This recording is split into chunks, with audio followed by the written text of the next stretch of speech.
उपासना के मंत्रों का प्रकरण चल रहा था। पिछले 3 मंत्र हम अच्छे से विस्तार से देख चुके थे, जिनमें परमपिता परमेश्वर की स्तुति और प्रार्थना अच्छे से हमने समझी और उन्हीं मंत्रों से हम परमेश्वर की उपासना भी कर सकते हैं, करते हैं। तो और भी उन मंत्रों की गहराई में जाया जा सकता है, उन अर्थों को और बारीकी से और सूक्ष्मता से हम देखने का प्रयास करते रहेंगे।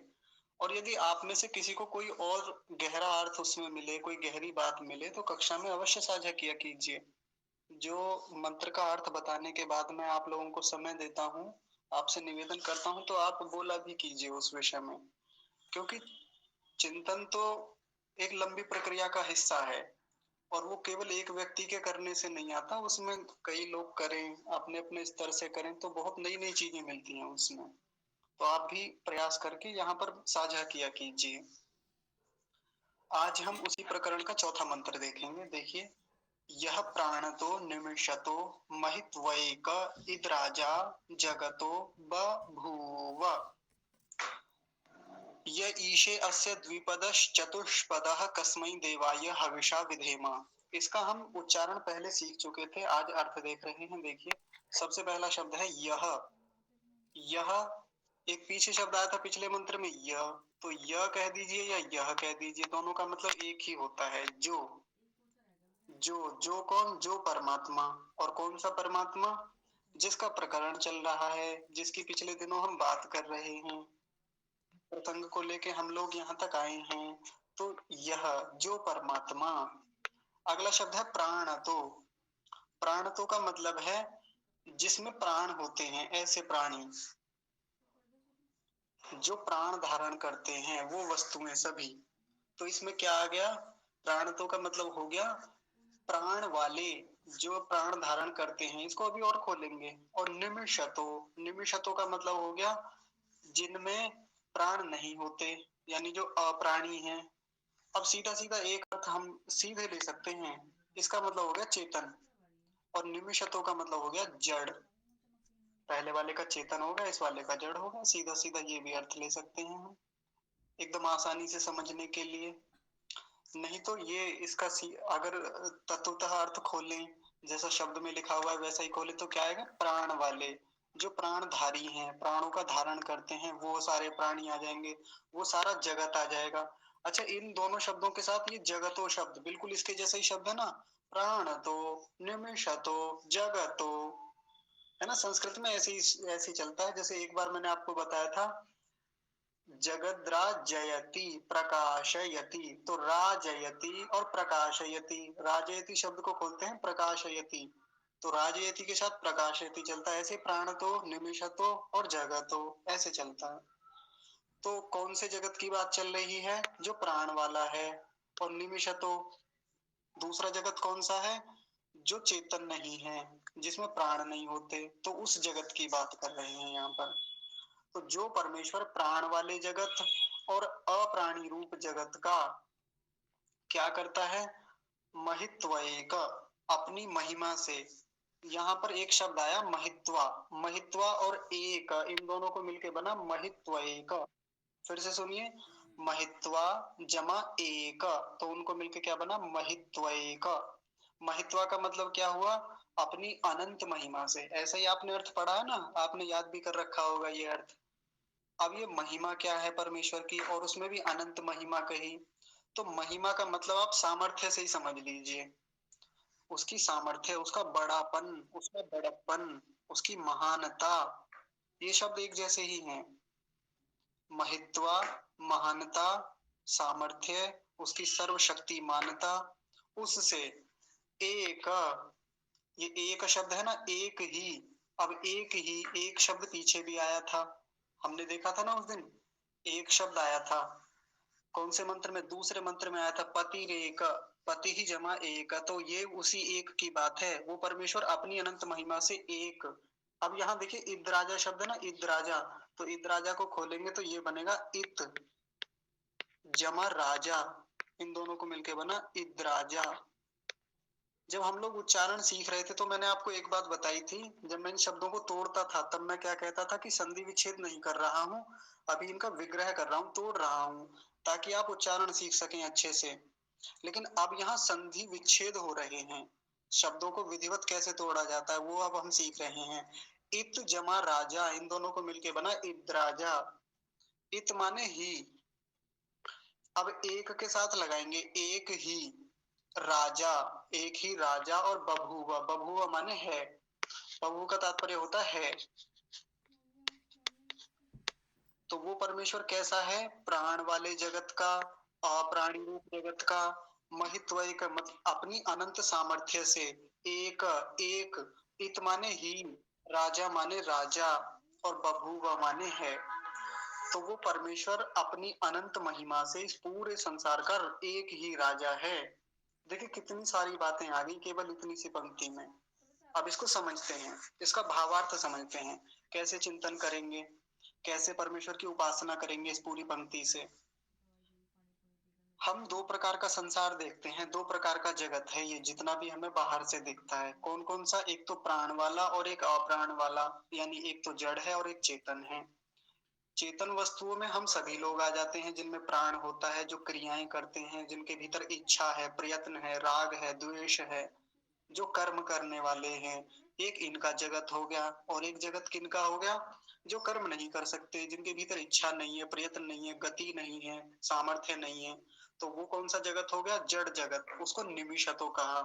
तो इन दोनों प्रकार के जो जगत हैं, इनका एक ही राजा है। कौन राजा है? परमेश्वर नाम का एक राजा है। अब देखिए पौराणिक जगत में या अन्य मतों में जाइए, मुस्लिम मतों में जाइए, इधर उधर जाइए, तो आपको बहुत सारे राजा मिलेंगे इस पूरे संसार के, यानी बहुत सारे भगवान मिल जाएंगे। हमारे हिंदुओं में तो खूब सारे हैं। बनाने के लिए एक अलग राजा है, पालन करने के लिए एक अलग राजा बना रखा है, और श्रृंगार करने के लिए एक अलग राजा है। और भी कई प्रकार के राजा हैं जो बीच बीच में आ जाते हैं, टांग अड़ाने के लिए बना रखे हैं ना। ऐसे भी राजा हैं जो सृष्टि में कभी भी कुछ भी कर देते हैं, अपनी मर्जी से बना दिया, बिगाड़ दिया, सूरज को निगल लिया, कुछ भी कर लिया। ऐसे चलता है ना मामला। लेकिन यहाँ कहा एक ही, और इत शब्द, इत जो देख रहे हैं ना यहाँ id राजा में इत शब्द है, एक ही, मतलब बड़ा जोर दे के कह रहे हैं कि एक ही राजा है, दो राजा नहीं है, या और कोई राजा नहीं है उसके अलावा। और राजा का मतलब जो शासन करता है पूरे संसार पर, जो अपने अनुशासन में चलाता है, जो अपनी शिक्षा से सारे संसार को पहले बनाता है, धारण करता है, और उसको व्यवस्था से चलाता है। वो प्रजापति भी कह सकते हैं। देखिए सागर भाई ने एक बहुत बढ़िया शब्द बताया, प्रजापति, जो प्रजा का पालन करने वाला है, ऐसा राजा। और वो कैसे है? इस पूरे संसार का एक ही राजा, महित्वा, अपनी अनंत महिमा से, अपने अनंत सामर्थ्य से। आपने कई बार पौराणिकों में जब हम जाते हैं कथाओं में, या वैसे भी सुनते रहते हैं कथाएं, तो उसमें कहते हैं भगवान तेरी बड़ी महिमा है, भगवान की महिमा बड़ी अपरंपार है, ऐसे कहते हैं ना। महिमा, ये महिमा शब्द खूब सुना है। तो वैसे तो महिमा के नाम पे हमें एक ही महिमा याद रही, महिमा चौधरी, है ना। लेकिन उसके अलावा भी महिमा है। अब ये कौन सी महिमा है? तो महिमा से तात्पर्य महानता से समझेंगे, सामर्थ्य से। और पिछली कक्षा में हमने देखा था, महिमा का मतलब उस परमेश्वर का महान सामर्थ्य, अनंत सामर्थ्य। अब देखिए यदि उसका इतना महान सामर्थ्य ना होता तो एक राजा नहीं होता वो। यदि कमजोर होता, सामर्थ्य ना होता, तो फिर कोई और आके उसके ऊपर राजा बन जाता, कोई आकर उसके ऊपर भी शासन करने लगता। लेकिन उसके भीतर का उसके भीतर का सामर्थ्य कैसा है? अनंत बताया, उसके लिए अनंत महिमा है उसकी। तो महिमा शब्द कुछ और ना समझें। जब भी महिमा शब्द आपके मन में आए ना, भगवान तेरी बड़ी महिमा है, तेरी महिमा बड़ी निराली, ऐसा लोग भजनों में भी, गीतों में भी गाते रहते हैं। तो महिमा शब्द जैसे मन में आए, तो परमेश्वर का वो महान सामर्थ्य हमारे भीतर आ जाना चाहिए। आने का मतलब हमारे ध्यान में आ जाना चाहिए कि उसके भीतर अनंत सामर्थ्य है, और उसी अनंत सामर्थ्य से एक, एक इत ही राजा, राजा है। इस पूरे संसार का एक ही राजा है, एक ही स्वामी है। बभूव शब्द है ना इसमें, बभूव, बभूव का मतलब होता है। ये हो गई पहली पंक्ति, इतना ही था बस इसमें।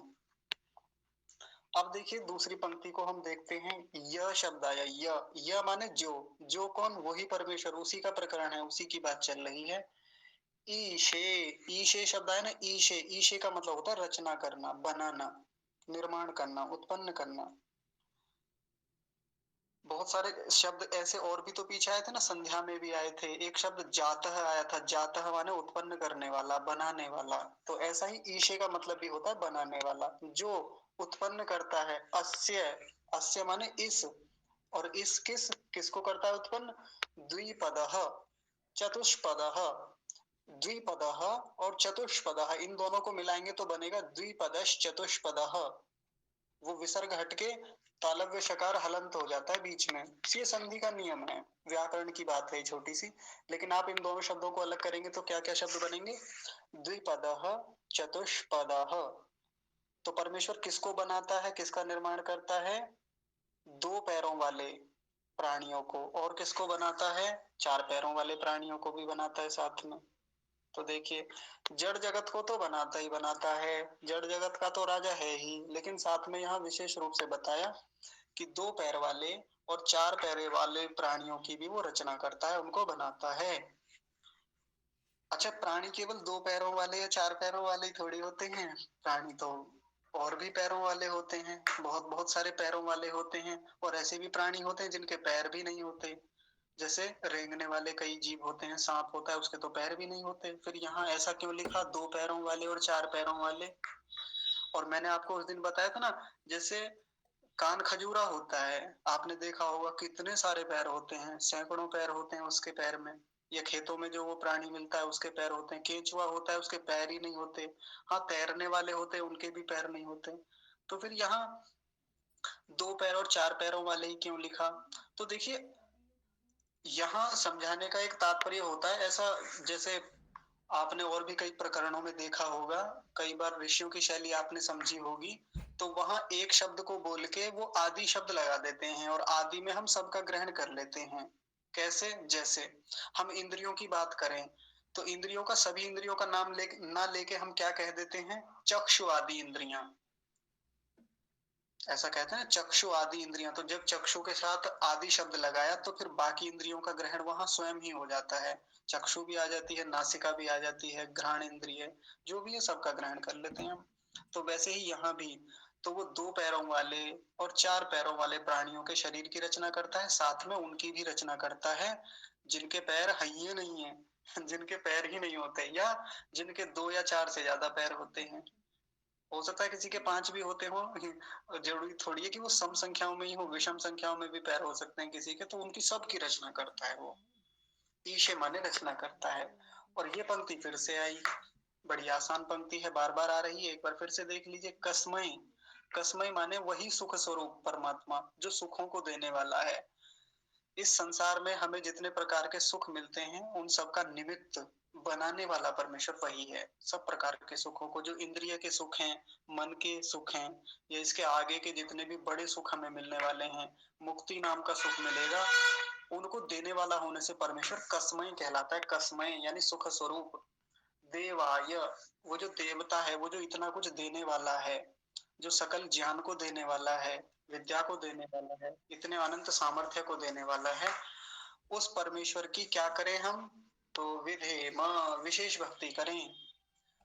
और अब देखिए, एक और विशेष बात बताई, कई स्थानों पर ऋषि ने इस विधेम शब्द को और खोलते हुए लिखा कि भक्ति कैसी करें। भक्ति करने का और एक मजेदार उन्होंने और आगे चीज खोली। और कैसे खोला? लिखते हैं, उसी की आज्ञा पालन करने में तत्पर रहें। तो भक्ति करने का मतलब एक तो यह है कि उपासना करने बैठ जाते हैं हम, उसकी भक्ति कर रहे हैं, उसका नाम जप कर रहे हैं, है ना, उसका ध्यान कर रहे हैं, स्तुति कर रहे हैं, हे परमेश्वर आप ऐसे हो। एक तो वो भी भक्ति है, लेकिन उसकी भक्ति तब पूरी मानी जाती है जब हम उसकी आज्ञा पालन भी करें। तो ऋषि ने बड़ा शानदार अर्थ खोला है विधेम शब्द का, उसकी हम आज्ञा का पालन करें। और इसको भक्ति कहा है, आज्ञा पालन करने को भी। योग दर्शन में भी ऐसा वर्णन आता है कि परमेश्वर की हमें विशेष भक्ति करनी चाहिए, और विशेष भक्ति का मतलब उसकी आज्ञा पालन करने में तत्पर रहें। जैसे हम अपने गुरु जी की भक्ति करते हैं, माता पिता की भक्ति करते हैं, कहते हैं ना ये तो बड़ा मातृभक्त है, पितृभक्त है, गुरु भक्त है, या भ्रातृभक्त है, ऐसा कहा जाता है ना। तो जब हम किसी को मातृभक्त कहते हैं कि ये तो अपनी माँ का बड़ा भक्त बना फिरता है, तो इसके पीछे का सेंस क्या होता है? यही तो मतलब होता है ना कि वो अपनी माँ की सब आज्ञाओं का पालन करता है, जैसा माँ चाहती है वैसा वो बालक करता है। माँ उसको जिस मार्ग पर लाना चाहती है वैसा बालक उसकी इच्छानुसार उसके जैसा वो चाहती है, जैसी उसकी आकांक्षाएं होती हैं वैसा बच्चा करता है। तो हम उसको क्या कहते हैं? मातृभक्त, माँ की भक्ति करने वाला। ऐसे गुरु भक्त या पितृभक्त, जैसा गुरु शिक्षा देता है वैसा बालक चलता है। तो उसको उसकी आज्ञा में चलने के कारण क्या कहा जाता है कि ये गुरु का भक्त है, अपने पिता का भक्त है। ऐसे ही ईश्वर का भक्त होने का मतलब क्या है? ईश्वर की जो शिक्षा है उसको पालना, उसको धारण करना, उसको व्यवहार में लाना, उसी का पालन करना, ये क्या कहलाएगा? भक्ति कहलाएगा। और ईश्वर की आज्ञा क्या है? ईश्वर का आदेश क्या है? ईश्वर की शिक्षा क्या है? तो जो वेदोक्त शिक्षा है, जो वेद में उसने हमें आज्ञाएं दी हैं, कितनी सारी आज्ञाएं उसने हमें दी हैं। और ये भी तो आज्ञाएं चल रही हैं, ये कुछ और थोड़ी चल रहा है। ये जितने मंत्रों में हम देख रहे हैं ये भी तो वेद के ही मंत्र हैं, ये भी तो उसी की आज्ञाएं हैं।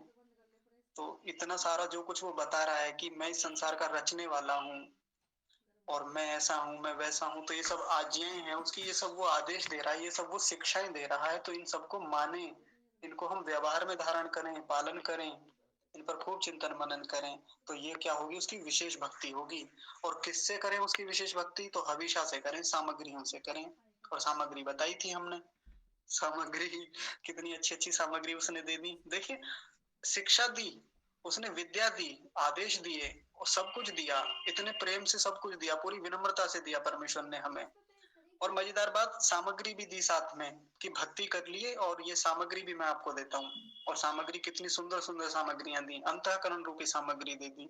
मन बुद्धि चित्त अहंकार, इतनी सुंदर बुद्धि हमें बना के दी, जिसके कारण हम विचार कर पाते हैं, जिसके कारण हम इतने सारे व्यवहार कर पाते हैं, निर्णय ले पाते हैं। ऐसा उत्तम परमेश्वर ने हमें ज्ञान दिया, विद्या दी, सब कुछ दिया। इन सब सामग्रियों से उसकी भक्ति करें, पूरा मन लगा दें, पूरी ताकत लगा दें, पूरा सामर्थ्य लगा दें, पूरा समर्पण कर दें, ये होगी विशेष भक्ति।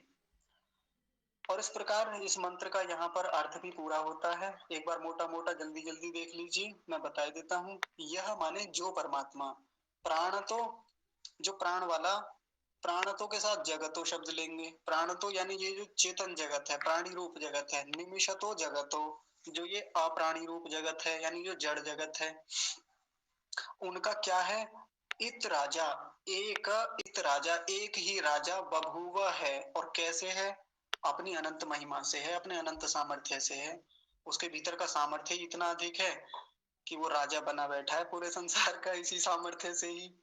है ही नहीं कोई ऐसा, क्योंकि किसी के भीतर इतना सामर्थ्य है ही नहीं जितना परमेश्वर के भीतर है।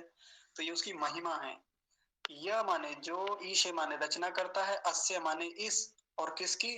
दो पैरों वाले और चार पैरों वाले प्राणियों की। जो चार पैरों वाले हैं और दो पैरों वाले हैं। और इसके साथ बाकी प्राणियों का भी ग्रहण कर लेना जिनके भीतर पैर भी नहीं है, यानी सभी प्राणी आ जाएंगे, दो पैर वाले, चार पैर वाले या हजार पैर वाले, जितने भी हों, या बिना पैर वाले, सबकी ईशे रचना करता है। कस्मै देवाय हविषा विधेम। हम ऐसे सुख स्वरूप परमात्मा, सकल ज्ञान के देने वाले, सकल ऐश्वर्य के देने वाले, सब प्रकार का देने वाले परमेश्वर की आत्मा और अंतःकरण रूपी सामग्रियों से विशेष भक्ति करें। बस हो गया। इस चौथे मंत्र का अर्थ इतना ही था। मैं चाहता हूं कि आप लोग इस मंत्र के अर्थ पर खूब विचार करें विस्तार से।